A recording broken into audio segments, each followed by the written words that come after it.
जाओगी। लेकिन वो औरत मदर रोबोट को उससे दूर रहने के लिए कहती है। उस औरत की हालत को देखकर डॉटर मदर रोबोट के जरिए खुद ही उस औरत की सर्जरी करने लगती है और बुलेट को उसके बॉडी से बाहर निकाल लेती है, जिसके बाद दोनों आपस में बातें करने लगते हैं। लेकिन इन दोनों की बातें मदर रोबोट सुन रही थी। औरत डॉटर को बताती है कि जब वो खदान में काम कर रहे थे तो एक रोबोट ने उसके भाई को मार दिया था। उसकी बात को सुनकर डॉटर को पता चलता है कि बाहर की दुनिया में मदर रोबोट जैसे और भी रोबोट्स हैं जिन्होंने लगभग 90% इंसानों को खत्म कर दिया है। औरत डॉटर को उसी बुक में कुछ पिक्चर्स दिखाती है और कहती है कि इसमें जितने भी पिक्चर्स दिखाई दे रहे हैं ये सभी सर्वाइवर्स हैं और ये सभी एक साथ ही रहते हैं और इन रोबोट से बच रहे हैं, क्योंकि जैसे ही कोई रोबोट इंसान को देखता है तो वो उसे तुरंत मार देता है। वो औरत डॉटर की मदर रोबोट के साथ ना रहने को कहती है। अभी यह सब बात हो ही रही थी कि तभी वहाँ पर मदर रोबोट आ जाती है और डॉटर को एग्जाम के लिए अपने साथ लेकर जाती है।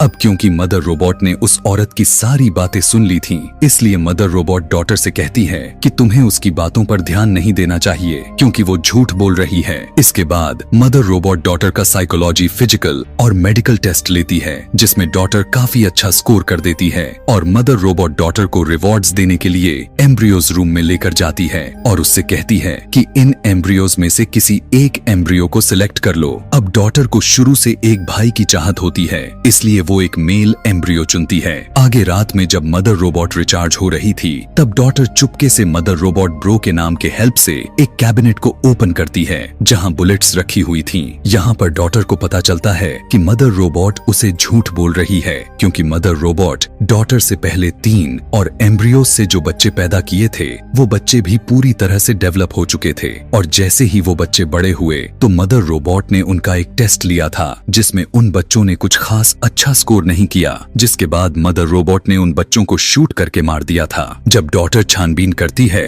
तब वहाँ पर उसे उन बच्चों की हड्डियां भी मिलती हैं। यह देखकर डॉटर मदर रोबोट से काफी ज्यादा निराश और टूट कर रोने लगती है। वो यह सोचने लगती है कि जिसने उसे इतना ख्याल रखा उसे उसके लिए इंसानों की कोई वैल्यू ही नहीं है। डॉटर रोते हुए उस औरत के पास जाती है और वो औरत उसे अपने साथ चलने के लिए कहती है, लेकिन डॉटर उसके साथ जाने से मना कर देती है। डॉटर उस औरत से कहती है कि उसने जो अपने भाई के तौर पर जिस एम्ब्रियो को चुना है वो कल बाहर आने वाला है और वो उसे छोड़कर नहीं जाने वाली है। वो कहती है कि जब वो चेंबर से बाहर आ जाएगा तब वो लोग उसे भी अपने साथ बाहर लेकर जाएंगे और बाकी एम्ब्रियोज को बचाने के लिए वापस लैब में जाएंगे। लेकिन मदर रोबोट को इनकी सारी बातों का पता चल गया था। अगली सुबह जब डॉटर बाहर जाने से पहले खाने पीने की कुछ सामान इकट्ठा कर रही होती है तभी मदर रोबोट उसे पूछती है कि ये तुम क्या कर रही हो, जिस पर डॉटर मदर रोबोट से झूठ बोल देती है। वो कहती है कि वो इन सारी चीजों को अपने भाई के लिए टाइम स्पेंड करने के लिए इकट्ठा कर रही है।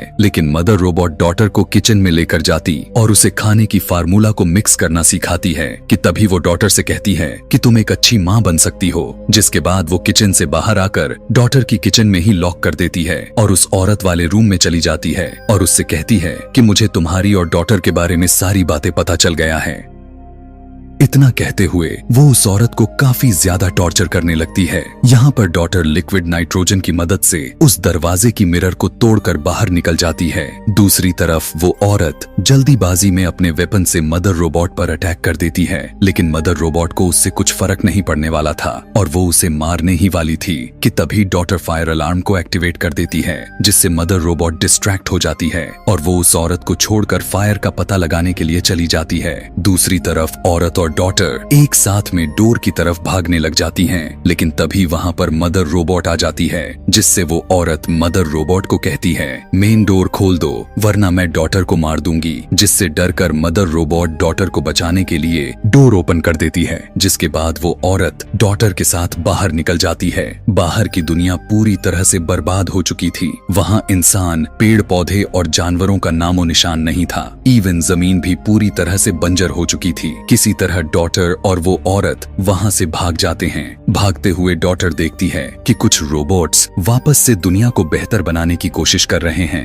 अब काफी टाइम गुजर जाने के बाद वो औरत डॉटर को लेकर एक कंटेनर के पास पहुंचती है, जहां पर डॉटर पहली बार समुंदर को देखकर काफी खुश थी, लेकिन वो हैरान थी कि बाकी के सर्वाइवर्स कहाँ हैं। लेकिन जब वो उस औरत से यह सवाल करती है, तब वो औरत कहती है कि वो लोग काफी साल पहले माइंस में रहा करते थे, पर खाना ना मिलने की वजह से बाकी सर्वाइवर्स मर गए, जिससे वो रोबोट से बचने के लिए इस कंटेनर में रहकर अपनी जिंदगी गुजारने लगी थी। वो डॉटर को बताती है कि हम दोनों के अलावा और कोई भी सर्वाइवर्स नहीं बचा है। इस बात को सुनकर डॉटर काफी हैरान हो जाती है, रोते हुए कहती है कि तुमने मुझसे कितना बड़ा झूठ बोला। तभी वो उस औरत से कहती है कि मुझे अपने भाई को बचाना है, और वो वापस लैब की तरफ जाने लगती है। जब वो लैब की तरफ जाती है, तब वो देखती है कि लैब के सामने बहुत सारे रोबोट्स खड़े होकर लैब को सिक्योर कर रहे होते हैं। वो रोबोट डॉटर को स्कैन करके लैब के अंदर जाने के लिए इजाजत दे देते हैं। डॉटर एक कुल्हाड़ी को उठा लेती है और अंदर की तरफ बढ़ने लगती है।